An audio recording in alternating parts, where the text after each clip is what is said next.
مين قال إن الكرنب للمحشي بس؟ هخليكي تاكلي من الكرنباية العسولة دي كل يوم وهتبقى طبق أساسي معاكي على السفرة.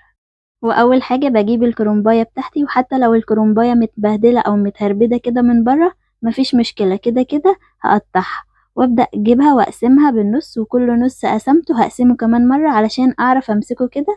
ونبدأ بقى نقطعه بسكينة حلوة كده زي ما انتوا شايفين، تقطيع عادي جدا عشوائي مش هتفرق معانا. اهم حاجة ان احنا هنقطعه صغير في الاخر بالشكل ده. اجيب شوية اللي قطعتهم اديهم كده خرطتين بالمنظر ده بكل بساطة وسهولة. وهكمل الكرومباية بتاعتي تقطيع كلها زي ما انتوا شايفين كده بكل بساطة وسهولة، ما بتاخدش اي وقت خالص. واحلى حاجة اصلا والمتعة كلها في التقطيع بتاع الكرومباية كده. اهم حاجة تخلي بالك على ايدك. وبس كده، بعد ما بقطعهم كده لشرايح بديهم كمان تقطيعتين كده بالسكينة علشان بس يبقى حجمهم صغير شوية. وبعد كده ما بقطع الكرومباية بتاعتي بنزل فيها في بولة واسعة كده زي ما انتوا شايفين. وده شكلها كده بعد ما اتقطعت، باخدها بقى اغسلها غسلة محترمة كده واصفيها بالمصفى.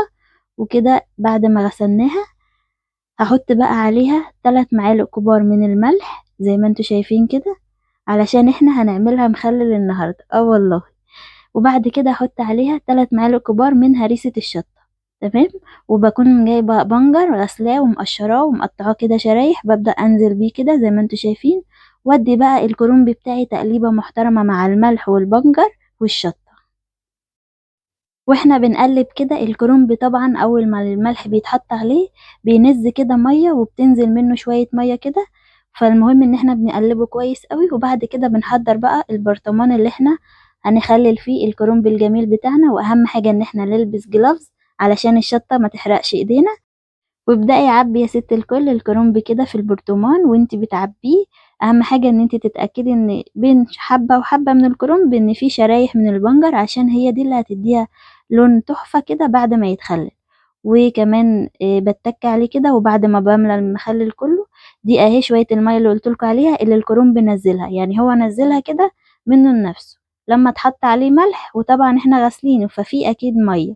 ببدأ انزل بيها كلها كده في البرطمان، وبعدين هيعوز شوية مية كمان حطيتهم مية عادية خالص. وبس كده بقفل بقى البرطمان بتاعنا واسيبه كده على الرخامة لمدة 4 أيام. أول ما يكمل ال4 أيام بتبدأي بقى تلاقيه أحمر كده وخد لون تحفة ويجنن جدا. بصوا بسم الله ما شاء الله، لون بامبي كده يفتح النفس ويزغلل العين. وبجد طعمه خطير جدا المخلل الكرنب ده يا جماعة. وممكن أول ما تفتحي البرطمان كده تطلع منه ريحة مش لطيفة شوية، علشان هو الكرنب بطبيعته كده، يعني ما تقلقيش وتقولي ايه ده ايه الريحة دي، لا لا خالص، هي الكرنب بطبيعته كده. بس بجد طعمه خطير خطير وبيفتح النفس ومش هتستغني عنه على سفرتك. لو عجبتكم ما تنسوش تعملوا لايك ومتابعة وتقولي لي رأيكم.